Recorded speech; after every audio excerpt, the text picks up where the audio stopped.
జరుగుతుంది. త్వరలోనే మరి ఒక నిర్ణయం తీసుకొని మరి ఒంగోలు కూడా మనకు చాలామంది చేరాల్సిన ఉన్నారు కాబట్టి వాళ్ళందరూ కూడా చర్చ కార్యక్రమం కూడా చేపడతామని చెప్పి కూడా తెలియజేసుకుంటాం. మనం ఈ గురించి జగన్ని అడిగితే వెళ్ళిపోతే వెళ్ళనే ఉండే ఏమైందని కామెంట్ చెప్తుంది. మీ పేరు ప్రస్తావించి అడిగారు, మీరు వెళ్ళిపోతున్నారు బయటికి. ఆయన మనం అంటే లెక్కలేదు తనము. మనం ఏం చేస్తాం? మేమైతే రాజశేఖర రెడ్డి గారు చనిపోయిన తర్వాత జగన్మోహన్ రెడ్డి గారి పార్టీ కోసం 4 సంవత్సరాలు మంత్రి ఉన్నా కూడా వదులుకొని వచ్చిన వ్యక్తిని. ఎందుకంటే నాకు రాజశేఖర రెడ్డి గారు అంటే అంత అభిమానం. ఈరోజు కూడా చెప్తున్నాను, ఈరోజు జనసేన పార్టీ చైర్మన్ కూడా ఉన్న విషయాలు చెప్తున్నాను. నాకు రాజశేఖర రెడ్డి గారు రాజకీయ భిక్ష పెట్టారు కాబట్టి రాజశేఖర రెడ్డి గారు అంటే అభిమానం.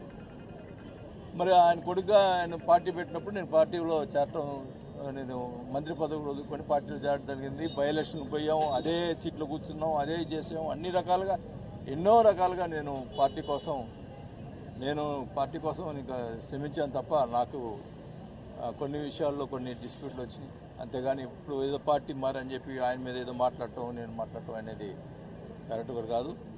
నేను ఈరోజు మా నాయకుడు పవన్ కళ్యాణ్ గారు, నేను ఖచ్చితంగా పవన్ కళ్యాణ్ గారి నాయకత్వంలో పనిచేస్తానని చెప్పి కూడా తెలియజేస్తాను. జిల్లా పార్టీ బాధ్యతలను చూసుకోమని చెప్పారు పవన్ కళ్యాణ్ గారు. చేరింది ఇప్పుడు నేనేమన్నా పదవి కోసం నేను